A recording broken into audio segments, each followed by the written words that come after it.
चलो बच्चों, अब हम करेंगे इश्यू ऑफ शेयर्स चैप्टर का क्वेश्चन नंबर 19।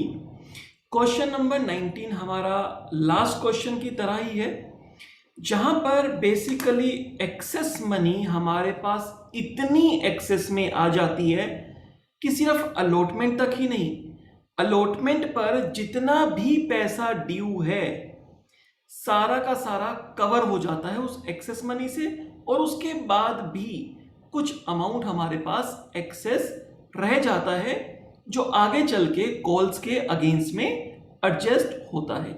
तो इस क्वेश्चन को रीड करते हैं, स्टार्ट करते हैं। एक छोटी सी टेबल हमें इस क्वेश्चन में और बनानी होती है। अभी उस टेबल को थोड़ा सा मैं आपको डिटेल में बता रहा हूं, वैसे उतना डिटेल में बनाने की जरूरत होगी नहीं आपको, बट स्टिल अगर आप उसको डिटेल में बना लोगे तो आपको सारी फिगर्स, सारे अमाउंट बहुत ही इजीली उस टेबल से मिल जाएंगी। बाद में मैं आपको उस टेबल को छोटा करके भी उसका वर्किंग नोट आपको बता दूंगा। तो रीड करते हैं क्वेश्चन नंबर 19। क्वेश्चन नंबर 19 कहता है, Cosco limited was registered with a capital of ₹10 lakh. तो टोटल जो बच्चे ऑथोराइज्ड कैपिटल है, जो ये कंपनी इनकॉर्पोरेट हुई है, वो हुई है टोटल 10 लाख रुपीस की कैपिटल से। और इसको डिवाइड कितने शेयर्स में किया गया, एक बार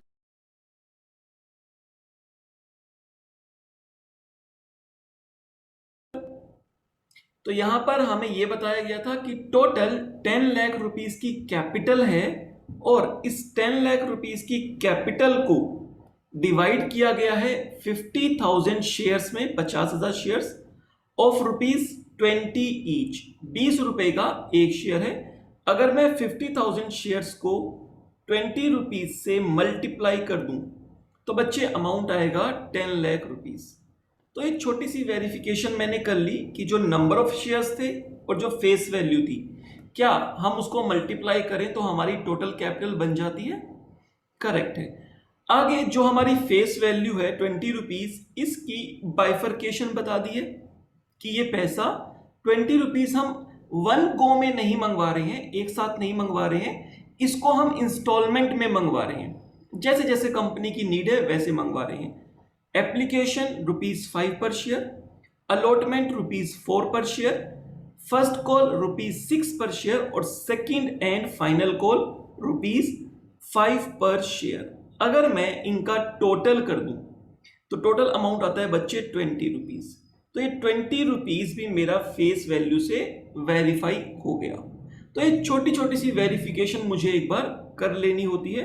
अब आगे चलते हैं। Company received application for 75,000 shares. हमारे पास कितने शेयर्स हैं इशू करने के लिए? हमने इशू किए हैं 50,000 शेयर्स, 50,000, लेकिन जो एप्लीकेशंस आ गई हैं वो एप्लीकेशंस कुछ ज्यादा शेयर्स के लिए आ गई हैं। अप्लाइड शेयर्स कितने हैं? अप्लाइड शेयर्स हैं 75,000। तो मैक्सिमम अलॉटमेंट कितनी कर सकेंगे बच्चे? मैक्सिमम अलॉटमेंट आप कर पाओगे issued and applied which ever is lower. आप अलॉटेड कर पाओगे मैक्सिमम 50,000 शेयर्स को ही, राइट। आगे चलते हैं। वो 50,000 शेयर्स को अलॉट कैसे करना है उसके बारे में समझते हैं। उसके बारे में कंपनी की क्या स्कीम है वो स्कीम देखते हैं। स्कीम में कह रहे हैं पहले 15,000 एप्लीकेशंस को 12,000 शेयर्स दे दो। 15,000 को पूरे 15,000 भी नहीं दिए तो ये हमारा फुली अलॉटेड वाला कैटेगरी भी नहीं है। 15,000 को 0 दिए हूं, ऐसा भी नहीं है, तो फुली रिजेक्टेड वाली कैटेगरी भी नहीं है। 15,000 वालों को शेयर्स तो दिए बट कम शेयर्स दिए, तो कौन सी कैटेगरी है? प्रोराटा। तो बच्चे फर्स्ट हमें उसने बता दिया कि प्रोराटा कैटेगरी। आगे देखते हैं। आगे का 20,000 एप्लीकेशंस को हमने 18,000 शेयर्स दिए। अगेन ये भी हमारे पास कौन सी कैटेगरी आ गई? Pro rata category. आगे बढ़ते हैं। रिमेनिंग एप्लीकेंट्स, रिमेनिंग जो एप्लीकेशंस होंगी वो कितनी होंगी? अगर मेरे पास टोटल एप्लीकेशन 75,000 आई हैं और अभी तक 35,000 की डिटेल्स दे दी है, तो रिमेनिंग कितनी रह जाएगी बच्चे? रिमेनिंग रह जाएगी 35,000 शेयर्स के लिए एप्लीकेशन। इनको कितने शेयर्स अलॉट किए होंगे? टोटल मेरे पास शेयर्स अलॉट करने के लिए हैं 50,000, 50,000। कितने मैं ऑलरेडी अलॉट कर चुका हूं? फर्स्ट प्रोराटा कैटेगरी वालों को 12,000 दे चुका हूं। अगेन सेकंड प्रोराटा कैटेगरी वालों को 18,000 दे चुका हूं। तो 30,000 तो मैं ऑलरेडी दे चुका हूं। मेरे पास 20,000 शेयर्स और हैं अलॉट करने के लिए। अलॉटेड का मैं टोटल कर लूंगा, 12, 18 और 20, 50,000। और जो एप्लीकेशंस हैं, अप्लाइड शेयर्स हैं, उनका टोटल कर लूंगा तो वो 75,000 आ जाएगा। तो इसका मतलब यहां पर तीनों कैटेगरी प्रोराटा कैटेगरी हैं। फर्स्ट कैटेगरी, सेकंड कैटेगरी और ये थर्ड कैटेगरी। 35 वालों को 20 दिए हैं, तो तीनों ही प्रोराटा कैटेगरी हैं। तो ऐसे केस में मैं इसको प्रोराटा 1 बोल दूंगा, इसको प्रोराटा 2 बोल दूंगा, इसको प्रोराटा 3 बोल दूंगा। मैंने आपको बताया था कंपनी के पास सारे ऑप्शंस ओपन है। कंपनी चाहे तो कुछ शेयर्स को फुली अलॉट कर दे, बाकियों को कंप्लीटली आउटराइटली रिजेक्ट कर दे, ऐसा कर सकती है। कंपनी चाहे तो कुछ फुली अलॉट कर सकती है, कुछ प्रोराटा अलॉट कर सकती है, कुछ को फुली रिजेक्ट कर सकती है। और कंपनी चाहे तो ऐसी स्कीम भी बना सकती है जहां पर प्रोराटा कैटेगरी एक से ज्यादा होगी, कोई फर्क नहीं पड़ता, ट्रीटमेंट वही सेम रहेगा। जैसे कि एक प्रोराटा कैटेगरी के लिए हम ट्रीटमेंट करते हैं, वैसे ही 3 प्रोराटा कैटेगरी हैं, उनका ट्रीटमेंट भी सेम रहेगा। आगे कह दिया money overpaid on application had been utilised towards allotment and calls. यहां पर कह दिया जो भी ओवरपेड मनी है, जो पैसा एक्सेस आया है। क्या पैसा एक्सेस आएगा?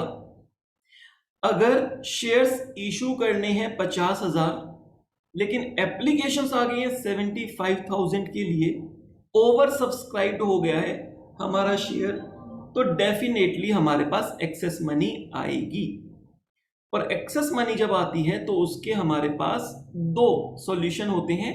या तो एक्सेस मनी को रिफंड कर देते हैं, जिनको हम शेयर होल्डर नहीं बना रहे, फुल्ली रिजेक्टेड कैटेगरी, उनको तो 100% रिफंड करते ही करते हैं। बाकी जैसा क्वेश्चन में बताता है वैसा करते हैं। अगर मैं इस क्वेश्चन की बात करूं, यहां पर फुल्ली रिजेक्टेड कैटेगरी तो कोई भी नहीं है, फुल्ली रिजेक्टेड कैटेगरी कोई भी नहीं है, तो मैंडेटरी नहीं है इस क्वेश्चन के अंदर हमें रिफंड करना है। क्वेश्चन क्या कहता है वो देख लेते हैं। क्वेश्चन ने कहा जो भी ओवरपेड मनी है उसको आप एडजस्ट कर लो, यूटिलाइज कर लो अलॉटमेंट और कॉल्स के साथ। तो तीनों कैटेगरी में कुछ भी अमाउंट एक्सेस मनी होगी उसको मैं रिफंड नहीं करूंगा, उसको मैं एडजस्ट करूंगा। क्लियर? तो चलो मैंने आपको एक बार क्वेश्चन जो हमारा था वहां पर थोड़ा सा क्वेश्चन को समझा दिया। अब आगे चलते हैं सॉल्यूशन की तरफ, और इन बातों को मैं एक बार सॉल्यूशंस के टाइम पर भी रिपीट कर दूंगा, जिससे कि आपकी पकड़ थोड़ी सी अच्छी बन जाएगी। तो अगर मैं बात करूं तो मेरे पास बच्चे टोटल इशू करने के लिए शेयर्स हैं 50,000। इशू करने के लिए शेयर्स कितने हैं? 50,000 शेयर्स। एप्लीकेशंस कितनी आ गई हैं? एप्लीकेशंस आ गई हैं 75,000 शेयर्स के लिए। ये नंबर ऑफ शेयर्स हैं, ये अमाउंट नहीं है। ध्यान रखना कहां पे नंबर ऑफ शेयर्स होंगे और कहां पे अमाउंट होगा। मैक्सिमम मैं कितने अलॉट कर सकता हूं, जो भी इन दोनों में से कम होगा उतना ही अलॉट हो पाएगा, और यहां पर मैं 50,000 ही अलॉट कर पाऊंगा। तो मेरा जो फर्स्ट जर्नल एंट्री होगी वो अप्लाइड शेयर से, उसके बाद का सारा क्वेश्चन अलॉटेड शेयर से चलेगा। अब मैं देख लेता हूं जो मेरी फेस वैल्यू है वो है 20 रुपीज की। तो इस फेस वैल्यू को कितनी इंस्टॉलमेंट में और कितने कितने रुपए की इंस्टॉलमेंट मंगवाई जाएंगी। एप्लीकेशन है इस क्वेश्चन में, अलॉटमेंट है, फर्स्ट कॉल है और सेकंड कॉल है। जब मैं थोड़ी सी वर्किंग यहां पर बना दूंगा तो मुझे बार बार क्वेश्चन को देखने की जरूरत नहीं पड़ेगी। क्लियर? वैसे ये सारी बातें मैंने आपसे क्वेश्चन के टाइम पर भी डिस्कस कर ली हैं, बट आपको वहां पर टाइम वेस्ट करने की जरूरत नहीं है। आप सीधा अपने सॉल्यूशन में वर्किंग नोट बनाना शुरू कर दोगे। अलॉटमेंट की बात, एप्लीकेशन की बात की जाए, 5 4 6 5, 5 रुपए, 4 रुपए, 6 रुपए और 5 रुपए, इनका टोटल 20 जो हमारी फेस वैल्यू से मैच कर जाता है। क्लियर? अब मैं अपने क्वेश्चन को स्टार्ट कर सकता हूं। जो भी क्वेश्चन में गिवन था उसको मैंने अपने पास वर्किंग में बना लिया, लेकिन जब मेरे पास प्रोराटा वाला क्वेश्चन आएगा तो मैंने आपको बताया था मुझे एक छोटी सी टेबल और बनानी होगी। ये टेबल मुझे बहुत हेल्प करेगी कि मेरा क्वेश्चन गलत ना हो जाए। क्लियर? तो मैं ये टेबल बना लेता हूं। ऑल्दो अभी मैं टेबल थोड़ी सी डिटेल्ड बना रहा हूं, थोड़ी बड़ी बना रहा हूं, लेकिन बाद में इसको छोटा भी कर दिया जाएगा। क्वेश्चन में बताया था टोटल 75,000 एप्लीकेशन आई हैं और उसके लिए जो स्कीम है, पहली 15,000 एप्लीकेशंस के लिए जो 15,000 एप्लीकेशंस आई हैं उनको हमने कितने शेयर्स अलॉट करने हैं? 12,000, 12,000। ये बच्चे प्रोराटा कैटेगरी 1 बन गई। 15,000 वालों को 20,000 देने हैं। उसके बाद नेक्स्ट 20,000 वालों को 18,000 देने हैं, 18,000। ये बच्चे मेरे पास प्रोराटा कैटेगरी 2 बन गई। और उसके बाद आगे कहा रिमेनिंग वालों को बैलेंस शेयर देने हैं। टोटल बच्चे एप्लीकेशंस आई हैं 75,000। टोटल शेयर्स अलॉट करने के लिए हैं 50,000। तो मैं अब आसानी से कैलकुलेट कर सकता हूं कि कितने रिमेनिंग एप्लीकेशंस हैं। 75 माइनस 35,000, ये 40,000 आएगा। यहां 35 लिखा है मैंने, ये कितना हो जाएगा? ये 40,000 बचेंगी। टोटल 75,000 एप्लीकेशंस आई हैं, 75,000 शेयर्स के लिए एप्लीकेशंस आई हैं। तो यहां पर हमारे पास 40,000 शेयर्स एप्लीकेशंस जो हैं हमारे पास और हैं, लेकिन हमें मैक्सिमम कितने शेयर्स और अलॉट करने हैं? टोटल 50 थे, 30 में दे चुका हूं, बचे 20,000। तो 20,000 शेयर्स और अलॉट कर पाऊंगा मैक्सिमम। तो मेरी ये आ गई प्रोराटा कैटेगरी 3। ये तीनों ही प्रोराटा कैटेगरी क्यों है? क्योंकि इसमें जितनी एप्लीकेशंस आई हैं मैंने उतने शेयर्स ना देके उनको कम शेयर्स दिए हैं, इसलिए इनको प्रोराटा कैटेगरी बोला गया। अगर मैं इनको पूरे शेयर दे देता 15,000 वालों को 15,000, तो मैं कहता ये है फुल्ली अलॉटेड कैटेगरी। अगर मैं 15,000 वालों को एक भी ना देता, 0, तो मैं कहता फुली रिजेक्टेड कैटेगरी। बट अगर आप उनको शेयर होल्डर बना रहे हो लेकिन कम शेयर्स दे रहे हो, तो वो होते हैं हमारी प्रोराटा कैटेगरी। तो इस क्वेश्चन में तीनों ही प्रोराटा कैटेगरी हैं। एक, उसके बाद मुझे ये देखना है कि मेरे रिजेक्टेड शेयर्स कितने हैं। पहले 3 कॉलम जो है बच्चे वो नंबर ऑफ शेयर्स के लिए हैं, कितने अप्लाइड, उनको कितने अलॉट किए और कितने रिजेक्ट हुए। अगर 15,000 शेयर्स अप्लाई करने वालों को मैंने 12,000 शेयर्स दिए, तो ऑब्वियस है 3,000 शेयर्स इनके रिजेक्ट किए होंगे मैंने। 20,000 शेयर्स अप्लाई करने वालों को 18 दिए, तो 2,000 शेयर्स रिजेक्ट किए होंगे। 40,000 वालों को 20 दिए, तो 20,000 रिजेक्ट किए होंगे। टोटल नंबर ऑफ शेयर्स कितने रिजेक्ट कर दिए हमने कर दिए 25,000 रिजेक्ट। और यहां से आप एक वेरिफिकेशन और भी कर सकते हो। टोटल 75,000 शेयर्स थे, 50,000 अलॉट कर दिए और 25,000 शेयर्स जो हैं वो हमने रिजेक्ट कर दिए। तो टोटल 75,000 शेयर्स की डिटेल यहां पर मेरे को मिल गई है। अब बात आती है एक्सेस मनी कितनी आएगी। सबसे पहले हम क्या मांगेंगे? सबसे पहले बच्चे हम मांगेंगे एप्लीकेशन मनी, यानी कि 5 रुपए। सबसे पहले 5 रुपए मांगेंगे। तो जब एप्लीकेशन मनी मांगेंगे तो जो भी लोग अप्लाई करेंगे उनको पर शेयर 5 रुपए देना ही देना है। तो एक्सेस मनी कितनी आएगी? जितने शेयर्स रिजेक्टेड हुए हैं उतनी एक्सेस मनी आएगी। कैलकुलेट कर लो, 3000 शेयर्स रिजेक्ट हुए हैं प्रोराटा कैटेगरी 1 वालों के, तो 3000 मल्टीप्लाई 5, 15,000 रुपीज। अब ये रुपीज में है, एक्सेस मनी जो है ये नंबर ऑफ शेयर्स नहीं है बच्चे, ये रुपीज है। 15,000 रुपए यहां पर एक्सेस है। आगे मैं बात करूं 2000 मल्टीप्लाई 5, 10,000 रुपीज एक्सेस है। और उसके आगे मैं बात करूं तो 1 लाख रुपीज एक्सेस है। 20,000 मल्टीप्लाई 5, इतना पैसा एक्सेस आया है।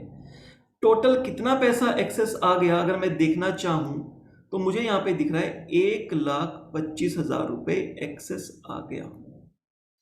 1,25,000 रुपीज एक्सेस आ गया। और वैसे भी आप देखना चाहो तो टोटल कितने शेयर्स रिजेक्टेड हैं? 25,000 शेयर्स एट ₹5 ईच, इतना पैसा एक्सेस आ गया। ये कितना बनता है? 1,25,000। करेक्ट।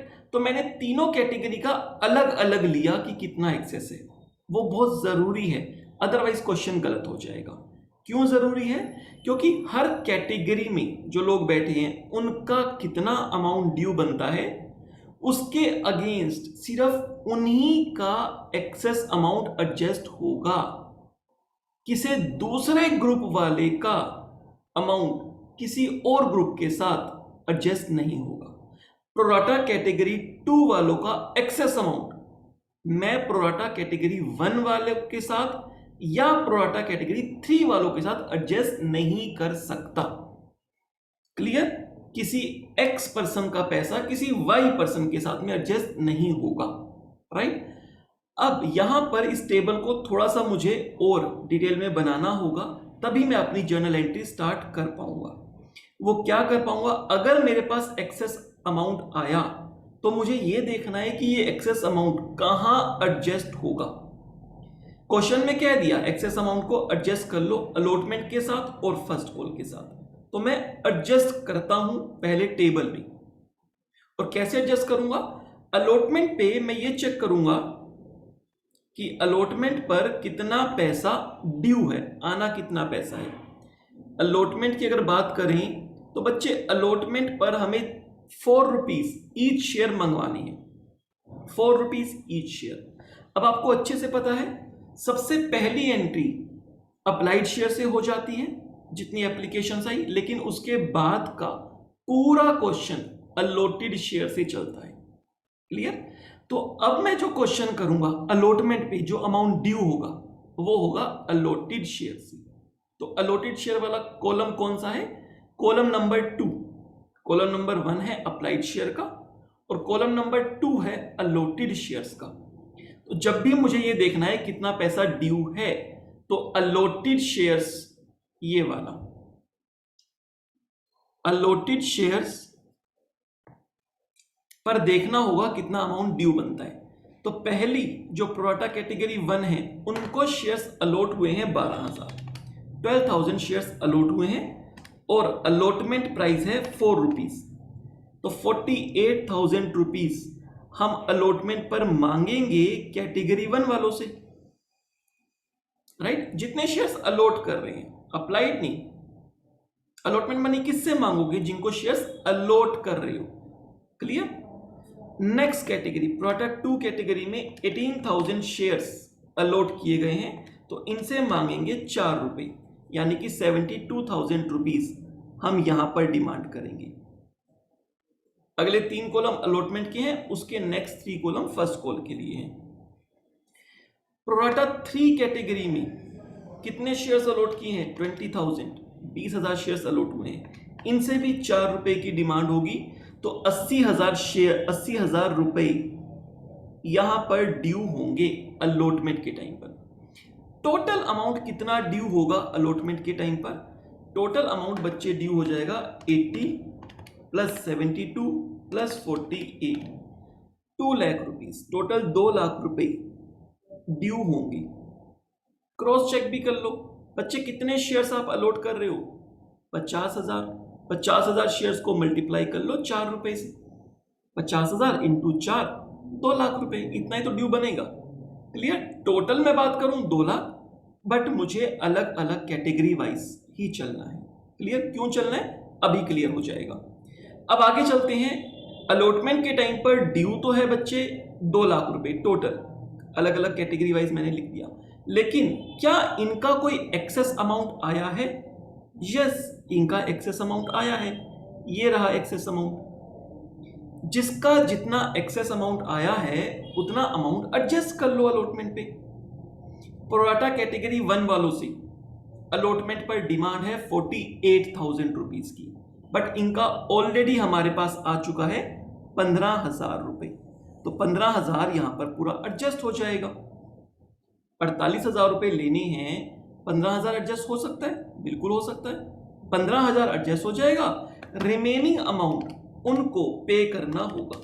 प्रोराटा कैटेगरी 1 वालों को 33,000 रुपए देने होंगे। उनके ड्यू तो बनते हैं 48,000, लेकिन 15,000 वो पहले दे चुके थे, एक्सेस आ चुका था उनका, तो 33,000 और देने होंगे। अच्छा, प्रोराटा कैटेगरी 2 वालों का, उनको 72,000 ड्यू बनता है, लेकिन 10,000 उनका एक्सेस आया हुआ है, तो 62 उनसे और डिमांड कर लेंगे, 62,000 रुपए और मांग लेंगे अलॉटमेंट के टाइम पर। प्रोराटा कैटेगरी 3 वालों का ड्यू कितना बनता है? 80,000 रुपए। एक्सेस कितना आया है? 1 लाख रुपए। ड्यू बनता है 80,000, बट एक्सेस आया है 1 लाख। क्या मैं 1 लाख रुपए एडजस्ट कर लूं? अलॉटमेंट पे ड्यू बनता है 80,000, क्या मैं 1 लाख एडजस्ट कर लूं? हो ही नहीं सकता 1 लाख एडजस्ट। कैसे कर लोगे? जब अलॉटमेंट पर जिन लोगों ने पैसा देना है उनका टोटल अमाउंट ड्यू बनता है 80,000 रुपए देने का, ऑलरेडी वो 1 लाख दे चुके हैं, तो क्या उनसे और पैसे मांग पाओगे? नहीं मांग पाएंगे। यहां पर क्या होगा, उनका जितना भी ड्यू बनता है 80,000, पूरा 80 का 80 एडजस्ट हो जाएगा, पूरा अमाउंट एडजस्ट हो जाएगा। अलॉटमेंट के टाइम पर ड्यू ही 80 बनता है, उससे ज्यादा तो मांगना ही नहीं है, तो 80 पूरा एडजस्ट हो जाएगा। क्या उनसे अलॉटमेंट के टाइम पे और पैसा मांगोगे? 80 ड्यू बनता था, 80 एडजस्ट हो गया, तो उनसे और पैसा तो नहीं मांगेंगे अलॉटमेंट के टाइम पर। लेकिन यहां पर हमने एक चीज नोटिस की कि एक्सेस उनका 1 लाख रुपए आया था, अभी एडजस्ट सिर्फ 80 हुआ है, तो इनका 20,000 रुपए स्टिल एक्सेस है, जो आगे अगली कॉल के लिए कैरी फॉरवर्ड होगा। अगर क्वेश्चन ये कहता सिर्फ अलॉटमेंट तक ही पैसा एडजस्ट करना है, आगे कॉल्स पे एडजस्ट नहीं करना, तो बच्चे मैं 20,000 रुपए रिफंड करता, तो मुझे यहां पे 20,000 रुपए रिफंड कर देना होता। लेकिन यहां पर कहा गया अलॉटमेंट पर भी और आगे की कॉल्स पर भी एडजस्ट कर लो, तो यहां पर मेरे पास स्टिल 20,000 रुपीज एक्सेस है प्रोराटा कैटेगरी 3 वालों का।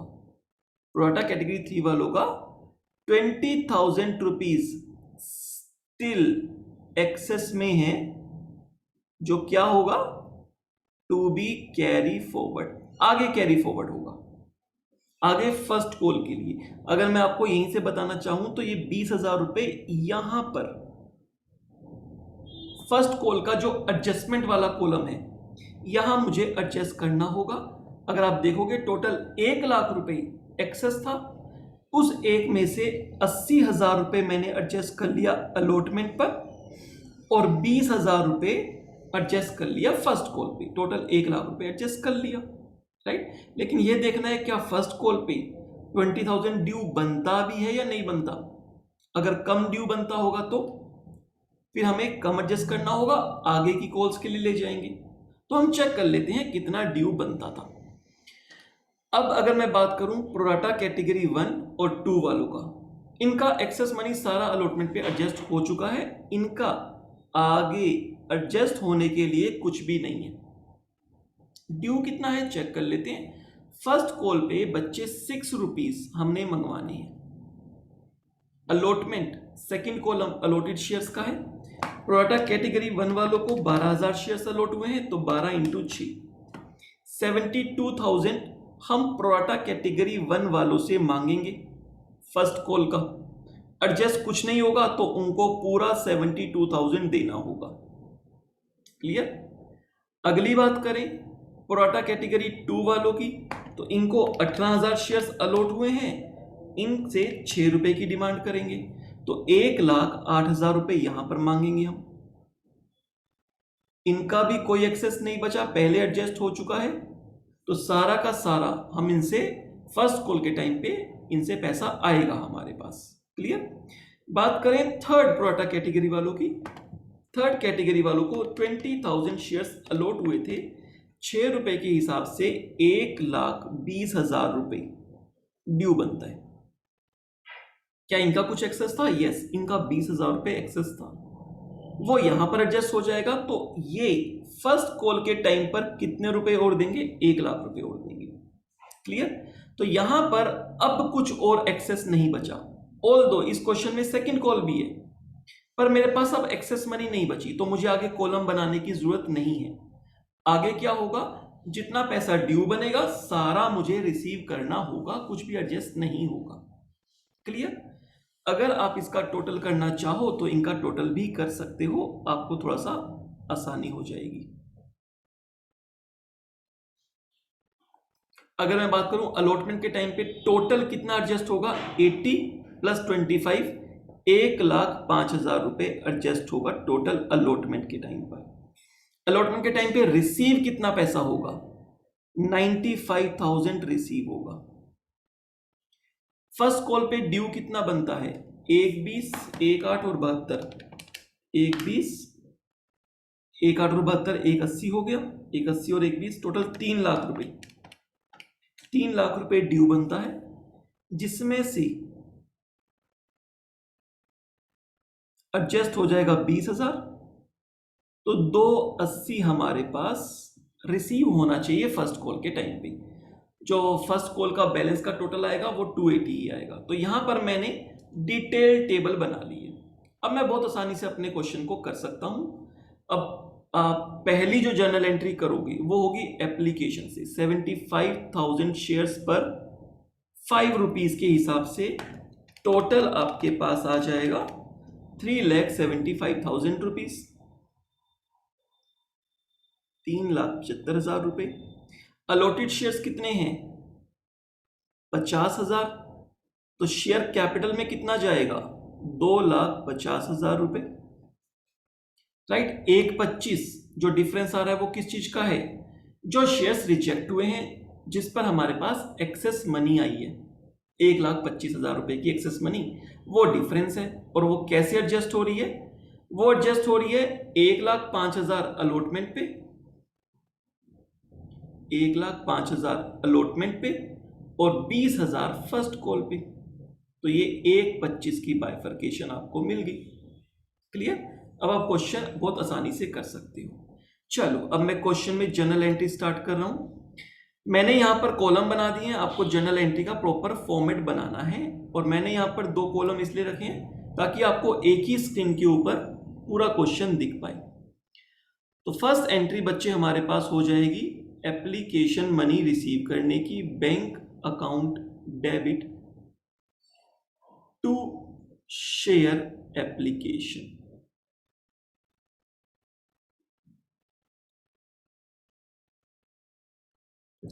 ₹3,50,000 रुपीज से ये एंट्री होगी, 3,50,000 रुपए। 350 नहीं, 375 से, सॉरी, 3,75,000 रुपए से ये एंट्री होगी, 3,75,000 रुपीज।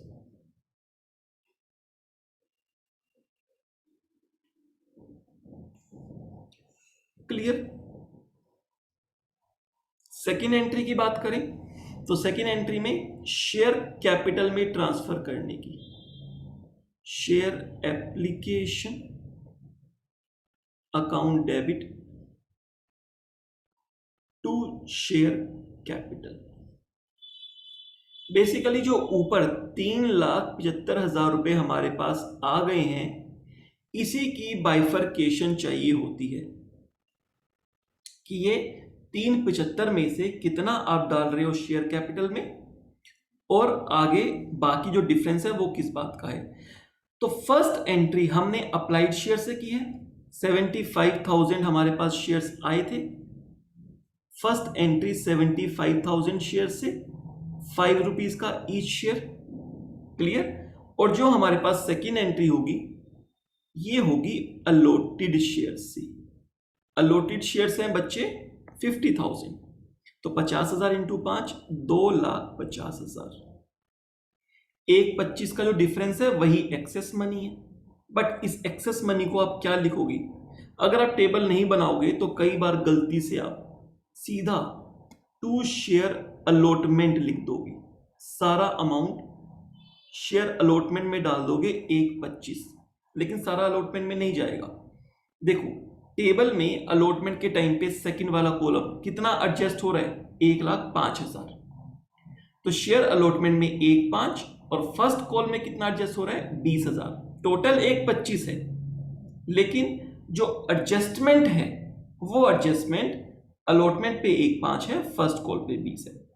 अगर मैं अलग अलग कैटेगरी नहीं बनाऊं और टोटल देखना चाहूं तो मैं कहूंगा टोटल एक्सेस मनी है 1,25, अलॉटमेंट पे ड्यू बनता है 2 लाख। क्या एडजस्ट हो जाएगा? यस एडजस्ट हो जाएगा। तो पूरा 1,25 एडजस्ट कर देता और 75,000 रुपीज रिसीव होता अलॉटमेंट पे।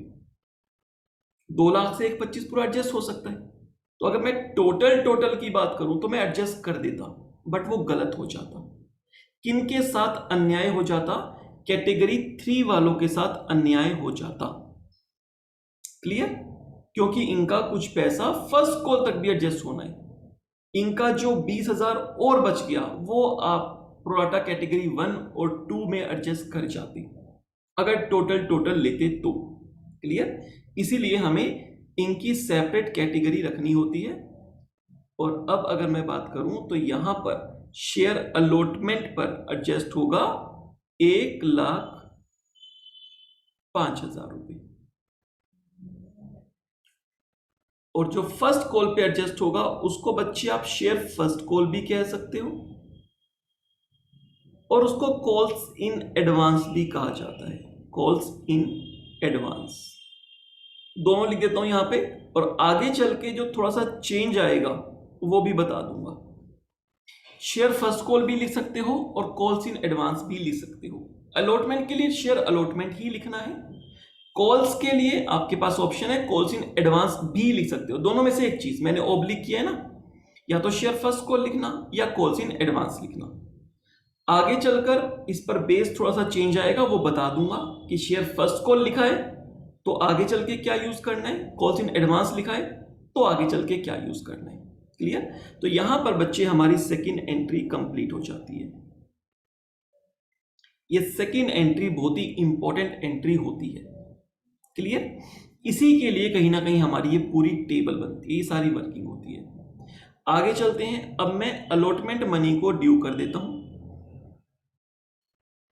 अलॉटमेंट मनी को ड्यू करेंगे तो हमारे पास एंट्री आएगी share allotment account debit to share capital. और अब सारा क्वेश्चन अलॉटेड शेयर से चलेगा। अलॉटेड शेयर्स कितने हैं? 50,000, 50,000 अलॉटेड शेयर्स हैं। तो 50,000 शेयर्स अलॉटेड शेयर्स है। अलॉटमेंट मनी हमने 4 रुपए मंगवानी है, तो टोटल 2 लाख रुपीस हम डिमांड करेंगे। और ये सारी फिगर्स आपको टेबल में भी दिखती जाएंगी। ये देखो यहां पर आपको ये दिख रहा होगा 2 लाख रुपीस, जहां मैंने अलॉटमेंट का कॉलम बनाया है यहां पर ड्यू अमाउंट कितना है? 2 लाख रुपए, तो यहां से भी दिख जाएगा। एडजस्ट कितना हो रहा है? 1,5। बैलेंस रिसीव कितना करोगे? 95। तो जो बैंक की एंट्री है उसमें 95 आ जाएगा। क्लियर? तो देखो अब ये मेरे पास होगी ड्यू करने की एंट्री। अब मैं पैसा रिसीव कर लूंगा और पैसा रिसीव करने की एंट्री हो जाएगी bank account debit to share allotment account. Table में वो दिखा रहा है कि 95,000 रुपीज आपको रिसीव होगा। 95 आप चेक करना चाहो वैसे भी चेक कर सकते हो। 2 लाख रुपए ड्यू हुए हैं, आप मांगोगे 2 लाख रुपए, लेकिन इस 2 लाख में से 1,05,000 रुपए ऑलरेडी एक्सेस हैं अलॉटमेंट मनी के अगेंस्ट में, जो हमने ऊपर शेयर अलॉटमेंट के सामने लिखा। तो 1,05,000 रुपए एक्सेस है जो यहां एडजस्ट होंगे। तो बच्चे 95,000 रुपीज हमारे पास यहां पर रिसीव हो जाएंगे, और ये अमाउंट आपको टेबल में भी गिवन है। टेबल बना ली तो फिर आप सीधा अमाउंट यहां पर डाल सकते हो, फिर से कैलकुलेशन करने की जरूरत नहीं है, या कैलकुलेशन कर रहे हो तो टेबल से वेरीफाई कर सकते हो, करेक्ट हो जाएगा। आगे फर्स्ट कॉल ड्यू करते हैं। फर्स्ट कॉल ड्यू होगा तो share first call account debit to share capital. कितना होगा बच्चे फर्स्ट कॉल पे ड्यू? 50,000, 50,000 शेयर्स हैं अलॉटेड वाले। 50,000 शेयर्स अलॉटेड वालों को मल्टीप्लाई कर लो फर्स्ट कॉल मनी 6 रुपीज से। टेबल में भी गिवन है, टेबल में अगर आप देखोगे तो यहां पे फर्स्ट कॉल, ये देखो ये गिवन है, 3 लाख रुपए टोटल ड्यू बनता है, राइट। तो 3 लाख रुपीज हमारा यहां पर ड्यू बनता है।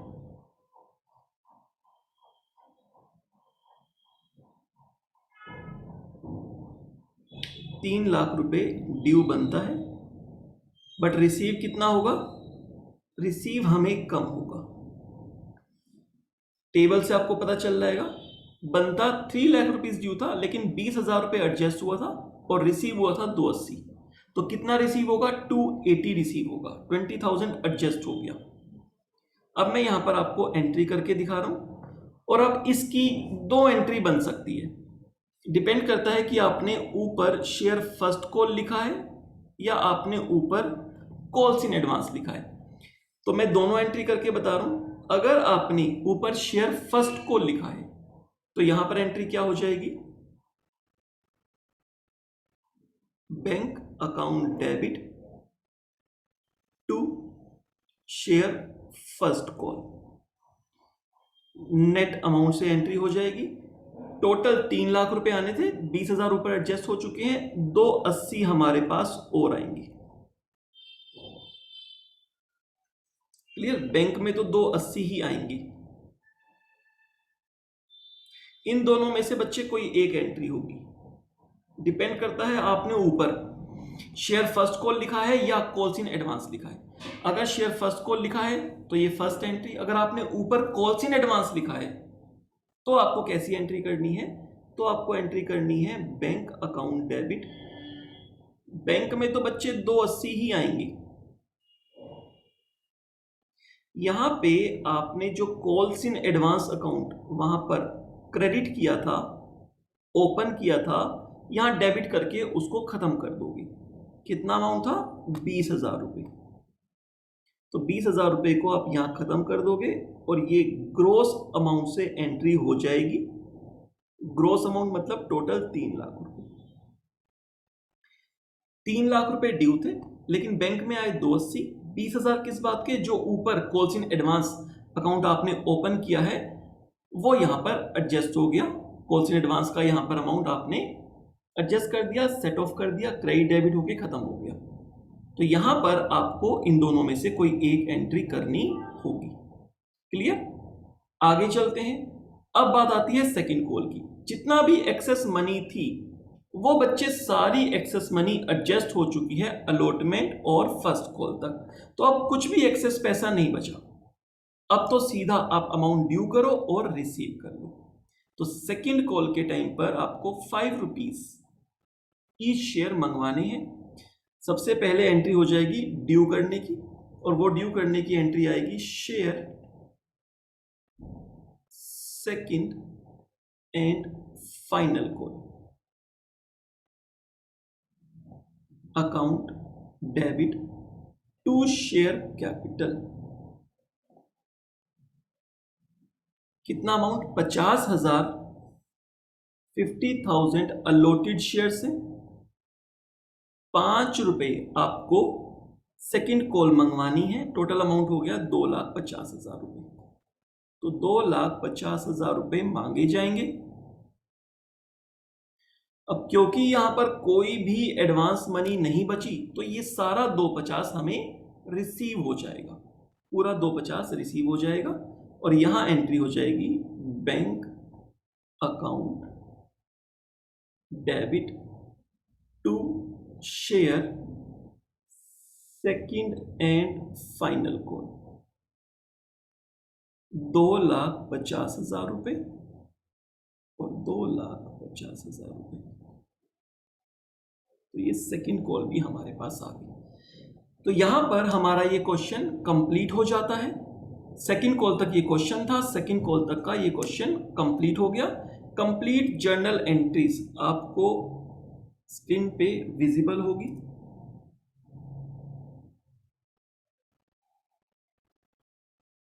थोड़ा सा छोटा मैंने और कर दिया, आप देख पाओ। अब आपको कंप्लीट क्वेश्चन जर्नल एंट्रीज जो हैं वो आपको कंप्लीट दिख रही हैं। और अगर मैं बात करूं जो हमारी टेबल है वो भी अब आपको यहां पर इस तरीके से कंप्लीट दिख रही होगी। क्लियर? तो बच्चे ये हमारा एक कंप्लीट क्वेश्चन हो गया है जहां पर आपके पास एक से ज्यादा प्रोराटा कैटेगरीज थी। मैं इस टेबल को थोड़ा सा और साइड पे ले आता हूं।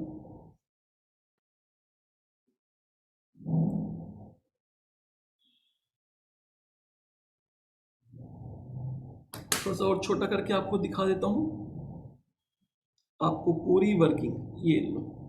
अब आपको कंप्लीट वर्किंग और क्वेश्चन विजिबल होगा। बहुत ही छोटा दिख रहा होगा बट पर्पस सिर्फ ये है कि आप देख पाओ कि एक मेरा टेबल बनी है वर्किंग नोट और एक मेरे पास जो जर्नल एंट्रीज हैं वो हुई है। क्लियर? सिर्फ जर्नल एंट्रीज आपको देखनी है तो ये आप आसानी से पूरी जर्नल एंट्रीज देख सकते हो। क्लियर? और ये मेरा कंप्लीट वर्किंग नोट है। इस वर्किंग नोट को काफी छोटा किया जा सकता है डेफिनेटली, लेकिन अभी मेरा पर्पस है कि मैं आपको डिटेल में सब कुछ बता दूं। एक बार आपने डिटेल में टेबल बना ली तो फिर आपका आंसर ठीक होगा ही होगा। क्लियर? तो क्वेश्चन नंबर 19 हमारा यहां पर कंप्लीट हो जाता है।